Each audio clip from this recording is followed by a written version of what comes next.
There will be seasons in your life where everything feels unclear, where the ground beneath you feels softer than it should, like nothing is holding you up anymore.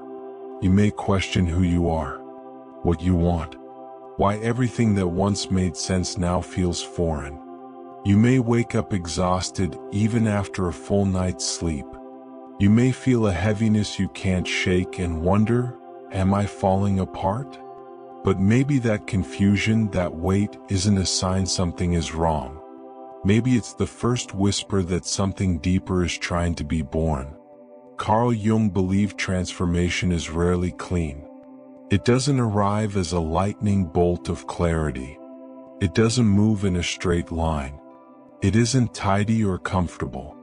He called it individuation, the process of becoming your whole self. Not the polished version, not the version that pleases everyone, but the version that integrates everything, your light and your shadow, your strength and your grief. And almost always that process begins not with joy but with a kind of crisis. We're taught to believe struggle means failure. When we feel anxious, unmotivated, lost, we assume something is broken. But in Jungian psychology, these feelings aren't evidence of damage.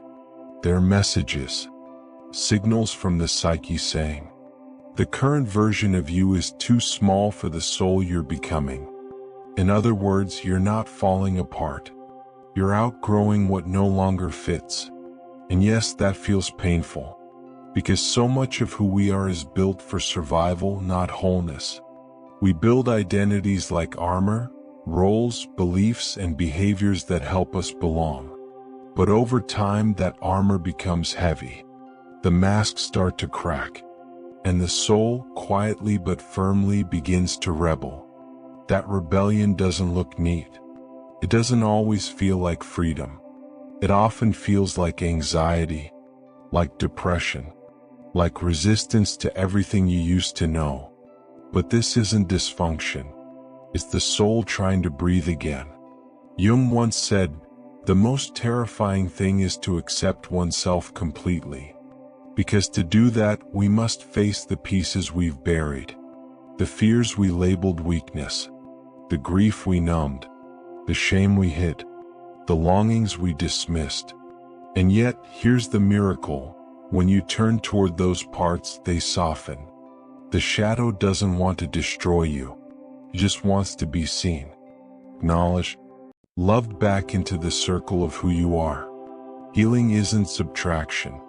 It's not about cutting away the parts of you dislike. It's integration.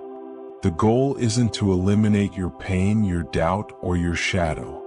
It's to bring them into conscious relationship with your higher self. You were never meant to be pure light. You were meant to be whole. And wholeness includes contradiction, your strength and softness, your joy and sorrow, your clarity and confusion.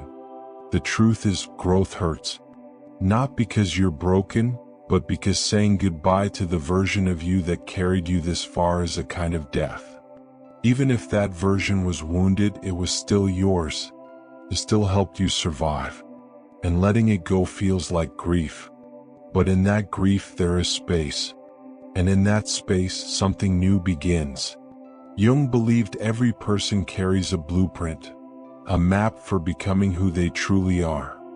Not by striving for perfection, not by seeking approval, but by becoming authentic. When you feel lost, maybe it's because the path you were walking was never really yours. When you feel broken, maybe it's because the life you built can no longer hold the truth inside you. And when everything feels like it's collapsing, maybe that's not the end. Maybe it's the invitation to build again, this time from the inside out. Transformations rarely begin with clarity. They begin with confusion, with disruption, with a quiet unraveling of everything that no longer fits. And inside that unraveling, something ancient stirs. Not fear, not panic, but a whisper, a calling. The question is, will you hear it? Will you let this messy, uncertain season be what it is? A beginning? Will you stop expecting yourself to feel whole while you're still shedding who you are not? You were never meant to heal by pretending. You were meant to heal by remembering the parts of you silenced, the child who stopped speaking, the soul that stopped trusting, the voice that still wants to sing. You are not broken for feeling this way. You are not behind. You are in a season of necessary unraveling. Not to fall apart, but to come back together differently. And that process, it's not meant to be rushed. The caterpillar doesn't become a butterfly by forcing its wings to grow. It dissolves. It turns into something unrecognizable. And in that formless state, it carries a blueprint, one that knows exactly what to become. You carry that blueprint too. So be gentle with yourself in this season. Stop demanding clarity when you're still reshaping. Stop forcing motivation when you're still in the ashes. Stop calling yourself broken just because you're not done yet. Instead ask, what am I outgrowing? What wants to be released? What truth have I been afraid to name? And then listen. Let the silence speak. Let the grief move. Let the light come not from outside validation, but from your own knowing. You are not failing. You are not lost. You are in metamorphosis. You are becoming.